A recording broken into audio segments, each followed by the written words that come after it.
할렐루야. 오늘은 에스겔 2장 1절부터 3장 3절까지입니다. 에스겔 2장 1절부터 3장 3절까지 합독합니다. 그가 내게 이르시되 인자야 네 발로 일어서라. 내가 내게 말하리라 하시며 그가 내게 말씀하실 때에 그 영이 내게 임하사 나를 일으켜 내 발로 세우시기로 내가 그 말씀하시는 자의 소리를 들으니 내게 이르시되 인자야 내가 너를 이스라엘 자손 곧 패역한 백성 나를 배반하는 자에게 보내노라. 그들과 그 조상들이 내게 범죄하여 오늘까지 이르렀나니 이 자손은 얼굴이 뻔뻔하고 마음이 굳은 자니라. 내가 너를 그들에게 보내노니 너는 그들에게 이르기를 주 여호와의 말씀이 이러하시다 하라. 그들은 패역한 족속이라. 그들이 듣든지 아니 듣든지 그들 가운데 선지자가 있음을 알지니라. 인자야 너는 비록 가시와 찔레와 함께 있으며 거주할지라도 그들을 두려워하지 말고 그들의 말을 두려워하지 말지어다. 그들은 패역한 족속이라도 그 말을 두려워하지 말며 그 얼굴을 무서워하지 말지어다. 그들은 심히 패역한 자라. 그들이 듣든지 아니 듣든지 너는 내 말로 고할지어다. 너 인자야 내가 내게 이르는 말을 듣고 그 패역한 족속같이 패역하지 말고 내 입을 벌리고 내가 내게 주는 것을 먹으라 하시기로 내가 보니 보라 한 손이 나를 향하여 펴지고 보라 그 안에 두루마리 책이 있더라. 그가 그것을 내 앞에 펴시니 그 안팎에 글이 있는데 그 위에 애가와 애곡과 재앙의 말이 기록되었더라. 또 그가 내게 이르시되 인자야 너는 발견한 것을 먹으라. 너는 이 두루마리를 먹고 가서 이스라엘 족속에게 말하라 하시기로 내가 입을 벌리니 그가 그 두루마리를 내게 먹이시며 내게 이르시되 인자야 내가 내게 주는 이 두루마리를 내 배에 넣으며 내 창자에 채우라 하시기에 내가 먹으니 그것이 내 입에서 달기가 꿀 같더라. 아멘. 할렐루야. 아멘. 네. 솔로몬 왕이 죽은 후에 이스라엘 나라는 둘로 나뉘어졌습니다. 그래서 북이스라엘과 남왕국 이렇게 나뉘어졌는데 그 역사가 우리나라와 참으로 유사하죠. 그래서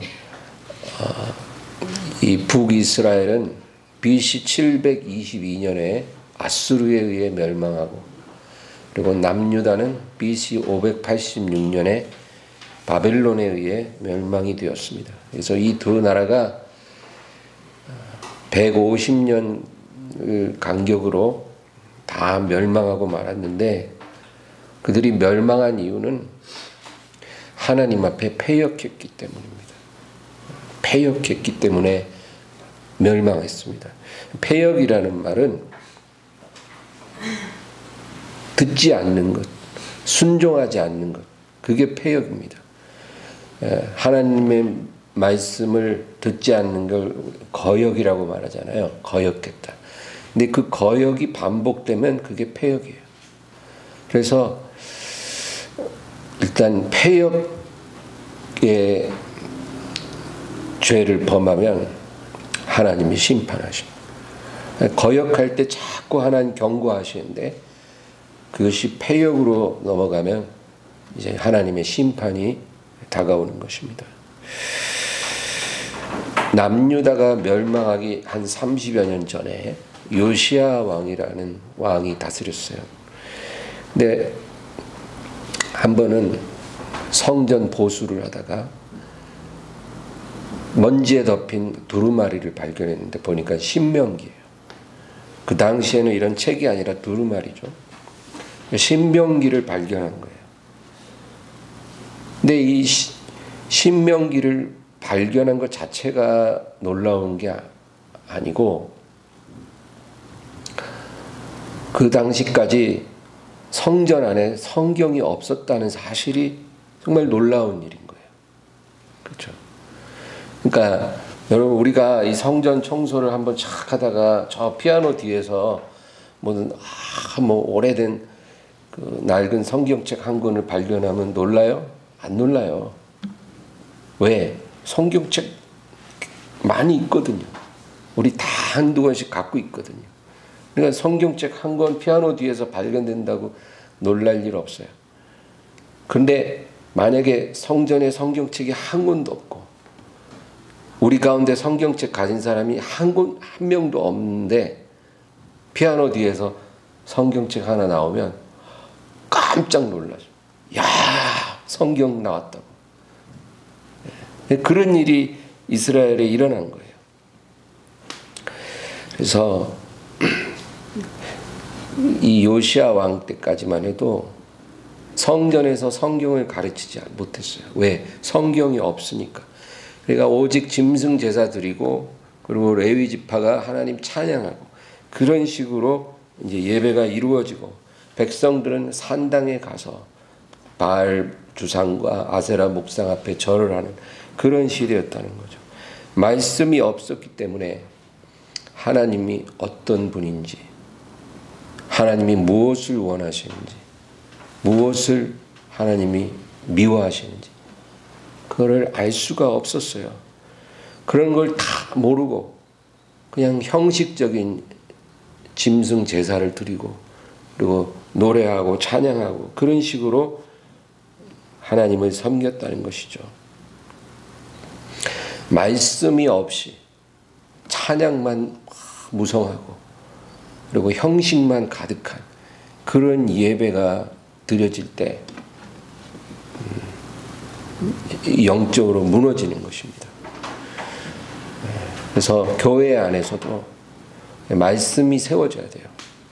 말씀이 세워지면 찬양이 약하고 형식이 없어도 영적으로 살지만 말씀이 무너지면 아무리 찬양이 막 왕성하고 막 형식이 많고 이벤트가 많아도 교회는 무너지는 것입니다. 그래서 이 상황은 시내산에서 모세가 하나님 앞에 올라가 있을 때 모세가 내려오는 게 더디니까 사람들이 금송아지를 만들어 놓고 그 앞에서 막 춤추고 노래하고 그리고 막 번제를 드리고 그랬잖아요. 이것이 하나님을 섬기는 길이다. 그러고 말씀이 없으니까 아무거나 만들어 놓고 자기가 만들어 놓은 하나님 앞에서 자기 내키는 방법대로 하나님을 예배하는 거예요. 나중에 모세가 산에서 내려와서 진노하고 그 심판으로 많은 사람이 죽었던 것입니다.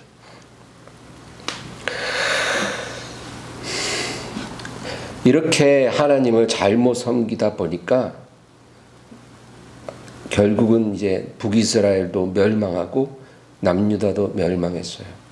그래서 3번에 걸쳐 포로로 끌려간 것입니다. 하나님이 경고한 심판의 마지막 순서가 포로로 끌려가는 거예요. 처음에 하나님이 벌을 내릴 때는 기근이 임하거나 전염병이 임할 거라 그랬어요. 하늘에서 비가 내리지 아니하리라. 그리고 그래도 패역하고 말을 안 들으면 원수가 너희들을 압제하리라. 그래도 너희가 패역하면 너희는 포로로 세상 끝에 끌려가게 되리라. 그렇게 경고하셨는데 그 마지막 단계가 일어난 거예요. 그래서 3번에 걸쳐 바벨론의 사람들이 끌려갑니다. 그래서 1차 포로 때는 다니엘과 세 친구들이 그때 끌려갔어요. 1차 포로 때는 왕족이나 귀족들만 데려갔거든요. 그리고 2차 포로 때는 에스겔이 끌려갔습니다. 에스겔은 제사장이었어요. 제사장이나 레위인이나 그리고 많은 기술자들이 포로로 끌려갔습니다. 그리고 마지막 3차 때는 이제 시드기야 왕이 2눈이 뽑혀서 쇠사슬에 매여서 끌려가고 그리고 모든 백성이 다 포로로 끌려가고 완전히 무지랭이만 남겨두는 이제 그런 상황까지 간 거죠. 그래서 이 에스겔은 2차 포로 때 끌려가는데 그때 나이가 25이었습니다. 제사장이었어요. 제사장은 30이 되면 정식으로 일을 할 수가 있는데 에스겔은 제사장으로 일을 시작하기도 전에 포로로 25에 끌려갔어요. 그리고 그곳에서 5년을 산 후에 나이 30이 됐을 때 환상을 보게 돼요. 그리고 제사장이 아니라 선지자로 부름을 받습니다.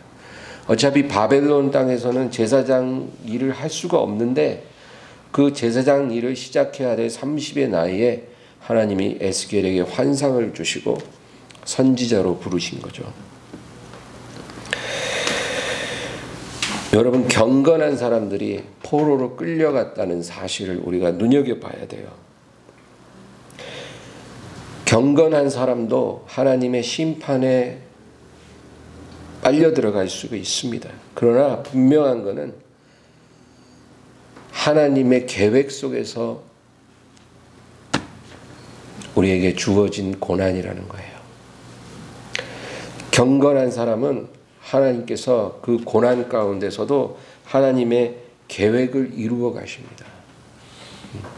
그 고난을 모면하게 해주시는 게 아니고 그 고난 속에 빨려 들어가는 것 같으나 그 안에 하나님의 놀라운 섭리가 있다. 성경을 읽어보면 그런 사건이 계속 일어나요. 요셉이 애굽으로 끌려갔어요. 그렇죠? 야곱이 밧단 아람으로 피했어요. 모세가 미디안 광야로 도망갔어요. 그런 고난을 하나님이 예비하신 거예요. 그리고 그 안에 하나님의 놀라운 계획이 들어있는 거죠. 그래서 우리가 어떤 고난 속에 막 빨려 들어갈 때 여러분 염려하지 마세요. 그 상황 속에 하나님의 계획이 있다는 거예요.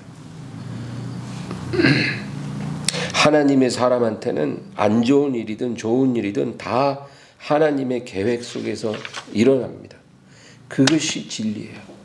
하나님 잘 믿으면 안 좋은 일이 안 일어나고 좋은 일만 일어나리라. 그거는 성경적이지 않은 믿음이에요.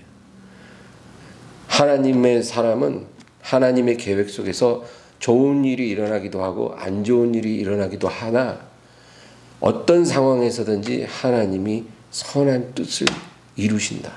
그것이 성경적인 믿음이에요. 그러므로 우리가 어떤 길을 가느냐가 중요합니다. 하나님 앞에 패역한 길을 갈 수도 있고 순종의 길을 갈 수도 있어요. 우리가 패역의 길, 아까 패역이 뭐라고 그랬죠? 거듭 불순종하고 거듭 거역하는 게 패역이죠. 한두 번 거역할 수 있어요. 하나님이 경고하고 책망하면 돌아오면 돼요. 그러나 거듭해서 그 길을 고집하면 그게 패역이죠. 이 길을 가는 사람은 그 앞에 일어나는 모든 일이 다 하나님의 징계와 심판으로 연결된다는 거예요. 좋은 일이 일어나도 결국은 그게 심판으로 연결되고 안 좋은 일도 그것이 하나님의 징계로 연결이 되는 거예요. 왜? 패역의 길을 가고 있기 때문에. 그러나 우리가 하나님을 순종하는 길, 믿음의 길을 가게 된다면 우리 앞에 일어나는 모든 일들은 다 하나님의 계획을 이루는 과정이 돼요. 포로로 끌려가도 하나님의 선한 계획이 이루어지고 감옥에 들어가도 하나님의 선한 계획이 이루어지고 황막한 광야에 피신을 해도 그곳에서 하나님의 계획이 우리를 기다리고 있어요. 왜? 우리가 순종의 길을 가고 있기 때문에. 할렐루야. 그러므로 내 삶에 어떤 일이 일어나느냐가 중요한 게 아니에요. 내 앞에 어떤 일이 일어날까? 사업이 잘 될까? 안 될까? 내가 직장에서 잘 될까? 안 될까? 그런 것이 중요한 게 아니라 지금 내가 어떤 길을 걷고 있는가, 그게 중요한 거예요. 내가 지금 순종의 길을 걷고 있다면 여러분 염려하지 마세요. 내 앞에 어떤 일이 일어나든지 그건 중요한 게 아니에요. 우리는 내일 무슨 일이 일어날지 모르지만 분명한 것은 그 일이 하나님의 계획을 이루어가는 통로가 된다는 거예요. 그러므로 우리가 항상 평온할 수 있고 담대할 수 있다. 그 얘기입니다. 오늘 우리가 읽은 본문에 패역이라는 단어가 6번이나 나와요. 6번. 우리 3절을 다 같이 다시 한번 읽겠습니다. 내게 이르시되 인자야 내가 너를 이스라엘 자손 곧 패역한 백성 나를 배반하는 자에게 보내노라. 그들과 그 조상들이 내게 범죄하여 오늘까지 이르렀나니. 네. 하나님이 이스라엘을 부르는 호칭이 뭐냐면은 이스라엘 백성 곧 패역한 백성 나를 배반하는 자에게 너를 보내노라. 하나님이 이스라엘을 부를 때 패역한 백성 나를 배반하는 자라. 지금 이스라엘이 포로로 잡혔거든요.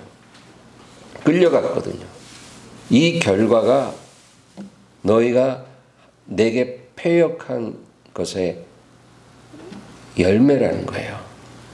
지금의 이 상황은 너희가 패역했기 때문에 일어난 상황이라는 거죠. 5절 읽겠습니다. 그들은 패역한 족속이라. 그들이 듣든지 아니 듣든지 그들 가운데 선지자가 있음을 알지니라. 7절이요. 그들은 심히 패역한 자라. 그들이 듣든지 아니 듣든지 너는 내 말로 고할지어다.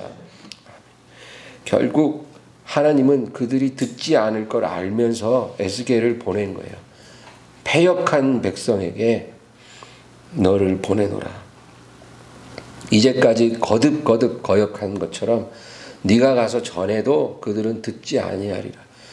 포로로 잡히기 전에 엘리야가 갔죠. 이사야가 갔죠. 예레미야가 갔죠. 호세아가 갔죠. 아모스가 갔죠. 하박국이 갔죠. 그 많은 선지자들이 가서 내게 돌아오라 했는데 안 돌아오거든요. 그러니까 포로로 잡힌 후에 에스겔이 말해도 안 돌아오는 거고 다니엘이 말해도 안 돌아오는 거고 학개, 스가랴, 말라기가 전해도 듣지 않는 거예요. 그래도 선지자를 하나님이 그들에게 보냅니다. 그런데 여기서 중요한 건 8절이에요. 8절 읽겠습니다. 너 인자야 내가 내게 이르는 말을 듣고 그 패역한 족속같이 패역하지 말고 내 입을 벌리고 내가 내게 주는 것을 먹으라 하시기로. 에스겔에게 너가 가서 전하기 전에 먼저 이 말씀을 받아 먹으라는 거예요. 먹으라. 그리고 환상을 보여주시는데 하나님이 두루마리를 주셔요. 그 두루마리가 쫙 펼쳐지는데 그 두루마리 앞뒤로 글자가 적혀져 있는데 재앙과 애가와 애곡의 말씀이 기록되어 있더라. 근데 그거를 먹으라는 거예요. 먹으라. 은혜로운 말씀을 먹으면 좋겠는데 그게 아니라 10절에 보면 그가 그것을 내 앞에 펴시니 그 안팎에 글이 있는데 그 위에 애가와 애곡과 재앙의 말이 기록되었더라. 쓰디 쓴 한약 한 사발을 마시라는 것처럼 이걸 받아 먹으라. 근데 3장 3절을 읽겠습니다. 내게 이르시되 인자야 내게 주는 이 두루마리를 내 배에 넣으며 내 창자에 채우라 하시기에 내가 먹으니 그것이 내 입에서 달기가 꿀 같더라. 여러분, 우리가 하나님과의 관계가 올바르면 어떤 말씀이 우리에게 들어오든지 그것이 답니다. 오늘 본문이 주는 메시지가 그거예요. 하나님이 우리에게 주시는 어떤 위로의 말씀이든지 아니면 그것이 책망의 말씀이든지 어떤 심판의 메시지이든지 우리가 하나님 앞에 올바르면 그 말씀이 우리에게 달게 다가온다는 거예요. 지옥에 대한 설교를 해도 죄인들은 그걸 듣기 싫어라 해도 하나님의 사람은 그 지옥에 대한 설교가 위로가 되는 거예요. 왜? 하나님의 보상이 있다는 것을 확신하게 되니까. 그렇죠? 네. 이 세상에서는 공의가 시행되지 않는 것 같지만 주님의 날에는 그 공의가 실현된다는 거거든요. 그래서 모든 가증한 죄인들이 정말 위선적인 사람들이 그 보응을 받게 된다는 거죠.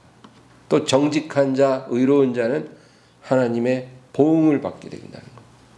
그래서 천국 설교를 듣든 지옥 설교를 듣든 위로의 메시지든 책망의 메시지든 하나님의 사람은 그 말씀이 달게 느껴지는 거예요. 예수님이 곧 오십니다 이렇게 얘기하면 죄인들은 헛소리라 그래요. 그리고 세상과 간응하는 성도들은 그 말이 불편합니다. 지금도 너무 좋은데 왜 이렇게 빨리 오신다고 그러나, 좀 천천히 오시지, 달갑지 않아요. 그러나 주님만 바라보는 사람은 예수님이 곧 오신다 그러면 너무 그것이 감사한 말씀, 소망의 말씀이 돼요. 이 세상의 이 타락과 죄악을 막 견디기 어려운 사람들, 그런 사람들에겐 예수님 오시는 게 너무나 반가운 소식이에요. 여러분, 저는 정말 요즘에 살고 싶지가 않아요. 뉴스를 보고 싶지가 않아요. 뉴스를 보면 예전에는 막 분노가 막 끌어올라서 괴로웠는데 이제는 분노할 힘도 없어. 뭐 그냥 뭐 여중생을 막 집단으로 성폭행하고 그런 사람들이 그냥 집행유예 뭐 이러고, 예전에는 어떻게 이런 악인들을 심판하지 않는가 분노했는데 이제는 하도 하다가 이제는 지쳐서 분노할 힘이 없어요. 분노해도 소용이 없다는 생각이 드니까. 그럴 때 뉴스는 더 이상 못 보겠고 이제 성경을 봐야지. 성경을 보면 하나님의 공의가 시행될 것이다. 아멘. 할렐루야. 이 약속의 소망의 메시지가 없다면 우리 괴로워서 어떻게 살아요? 하나님 살아계시고 죄인들을 심판하실 것이고 억울한 자, 의로운 자들의 눈물을 닦아주실 것이라는 소망의 말씀이 있으니까 우리가 견디고 사는 거죠. 하나님을 섬기면서 이 세상에서 괴롭지 않다면 문제 있는 거예요. 롯이 소돔에 살면서 그 의로운 심령을 상했다고 기록되어 있잖아요. 날마다 저들의 불법한 행실을 보며 그 의로운 심령이 상하더라.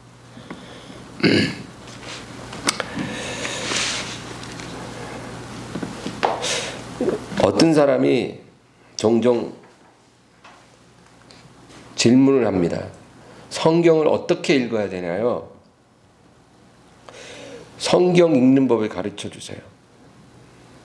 성경이 너무 어려워요.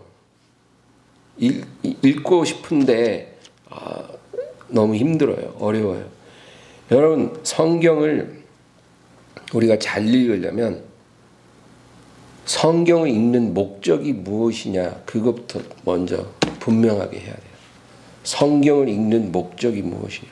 이게 분명하냐 아니냐에 따라 같은 시간, 하루 1시간 같은 성경을 읽어도 그 열매가 완전히 달라질 수 있어요. 그래서 성경을 잘 읽으려면 목적이 분명해야 돼요. 성경에 읽는 목적이 크게 2가지가 있는데 98%의 사람들의 성경을 읽는 목적은 자기를 위해서 성경을 읽습니다.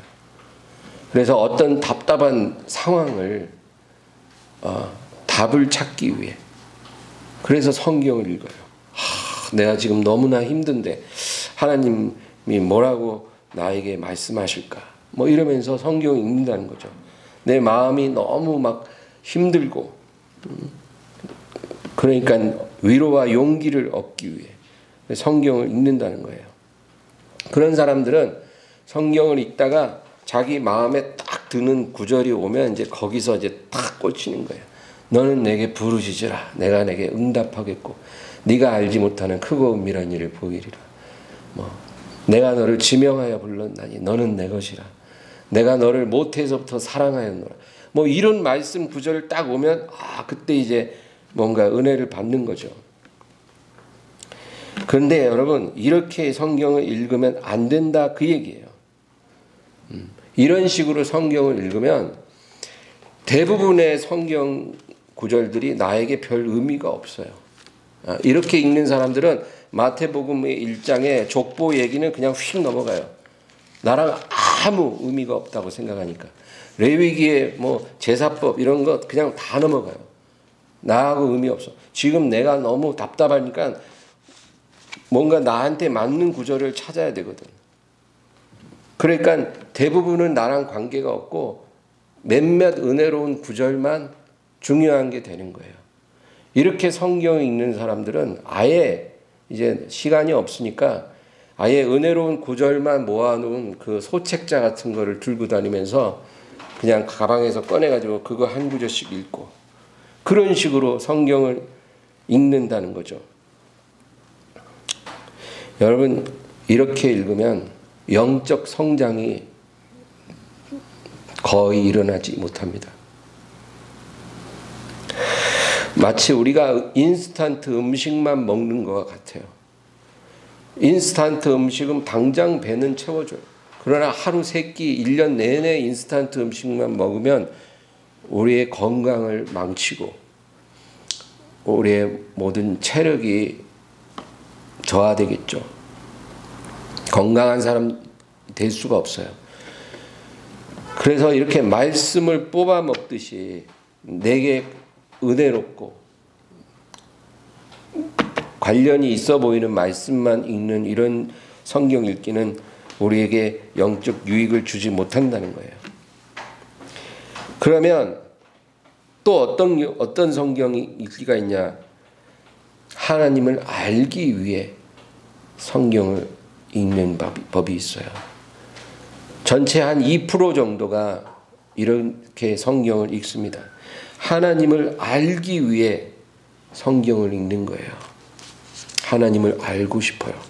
그래서 하나님의 관점에서 성경을 보는 거예요. 이 사건을 왜 하나님이 여기 기록하셨을까? 왜 마태복음 1장과 누가복음 1장에 족보가 기록되었는가? 하나님이 왜 족보를 기록하셨을까? 왜 하나님이 선지자를 통해 이렇게 무서운 말씀을 하셨을까? 이런 관점에서 성경을 읽는 거죠. 그러면 성경의 모든 구절이 다 의미롭게 다가와요. 몇몇 구절만 딱 줄쳐놓고 그것만 읽는 게 아니라 성경 전체가 내게 다 의미가 있는 거예요. 그리고 하나님의 관점에서 읽으니까 하나님을 알게 되는 거예요. 하나님의 마음을 알게 되고 하나님의 생각을 알게 되고 그러면서 성경을 읽을수록 우리 믿음이 점점 견고해진다는 거죠. 여러분, 성경을 그렇게 읽어야 돼요. 나를 위해 읽지 말고 하나님의 관점에서 하나님을 이해하기 위해서 우리가 성경을 읽어야 된다는 것입니다. 오늘 우리가 읽은 본문도 폐역이라는 말이 6번이나 나오잖아요. 그 짧은 부분에서. 왜 하나님께서 이렇게 같은 단어를 반복해서 쓰셨을까? 폐역이라는 말은 너희가 거듭 내 말을 듣지 않았도다. 하나님이 이 단어를 이렇게 자주 쓰실 때는 하나님이 그만큼 마음이 상하셨다, 그거예요. 내가 너희를 온전히 기뻐하지 못하노라. 내가 너희를 온전히 용서하지 못하노라. 그 얘기예요. 그러니까 하나님의 상한 마음이 이 안에 느껴져야 되는 거예요. 아, 하나님이 이렇게 마음이 상하셨구나. 여러분, 내가 어떤 실수를 저질렀는데 저 사람이 나한테 자꾸 거듭해서 나한테 책망을 한다면 그건 뭐예요? 아직 그 사람 마음이 풀리지 않았다는 거예요. 아직 그 사람 마음속에서 내가 용서가 안 됐다는 거예요. 됐으면 딱 이제 더 이상 언급을 안 할 텐데 자꾸 거듭해서 말을 할 때는 아직 마음이 안 풀렸다는 거예요. 아, 그래서 저 사람이 자꾸 나한테 이렇게 그 말을 자꾸 또 하고 또 하고. 우리가 그걸 이해해야 된다는 거죠. 그러니까 하나님도 그렇다는 거예요. 오늘 말씀에 선지자에게 이 말씀을 받아 먹으라. 재앙과 애가와 애곡이 기록된 이 두루마리를 너의 배에 채우고 너의 창자에 채워라. 3장 3절에 그렇게 말씀하잖아요. 이 두루마리를 내 배에 넣으며 내 창자에 채우라 하시기에 내가 먹으니 그것이 내 입에서 달기가 꿀 같더라. 하나님께서 재앙의 말씀, 애가의 말씀, 애곡의 말씀을 우리 창자에 꽉꽉 채우라는 거예요. 하나님이 주시는 말씀은 그것이 은혜로운 말씀이든 책망하는 말씀이든 간에 너의 배에 넣고 창자에 꽉꽉 채워서 먹으라는 거예요. 그러면 너한테 달게 될 거라는 거예요. 이 말씀이 너 안에 들어갈수록 너는 회복될 것이고 고침을 받을 것이고 내가 원하는 사람으로 변화될 거라는 거예요.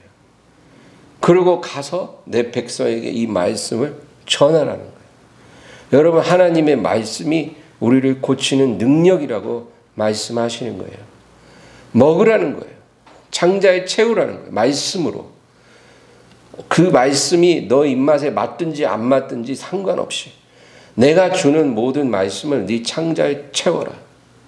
그것이 너를 고칠 것이고 내가 너를 통해서 내 백성에게 내 계획을 이루어 갈 것이다. 그 얘기를 하고 있다는 거예요. 여러분, 그래서 오늘 우리가 기억할 것은 정말 하나님 말씀이 우리를 고치는 능력이 된다는 거예요. 근데 그 말씀을 읽을 때 그냥 당장에 내 어떤 문제 해결의 어떤 무슨 메시지를 받으려고 읽는 것이 아니라 하나님을 알고 싶은 마음으로. 내가 오늘 어디 직장에 무슨 면접을 보러 가는데 그 직장을 가야 될지 아니면 또 다른 직장을 구해야 될지 알고 싶어요. 말씀이 어디 있을까요? 이렇게 보다가 어디 찾았는데 너의 길이 형통하리라. 오늘 말씀 받았네. 이거는 여러분 사주풀이 그 운세풀이에요. 말씀이 완전히. 그런 식으로 응답받고 이제 형통한다고 했으니까 말씀 믿고 갑니다. 할렐루야. 이런 식으로 신앙생활하면 절대로 신앙이 성장할 수가 없어요. 그게 아니라 성경 창세기부터 계시록까지 한 장 한 장이 하나님이 기록하신 이유가 있다는 거예요. 하나님의 마음을 알고 싶어요. 왜 하나님이 이 글을 기록하게 하시고 이 사건이 이 말씀이 이 안에 기록되어 있는지 제가 하나님의 마음을 알고 싶어요.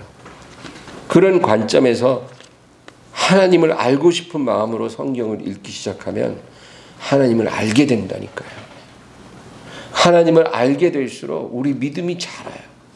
믿음이 자랄수록 우리 영이 고침을 받아요. 그렇게 될수록 우리 삶에 놀라운 일도 일어나요. 그게 하나님이 주시는 솔루션이에요. 그러므로 말씀이 우리를 고치는 능력이라는 거. 이 말씀 기억하면서 오늘 기도하시기를 바랍니다. 우리 간절히 기도합니다. 주여 아버지 감사합니다.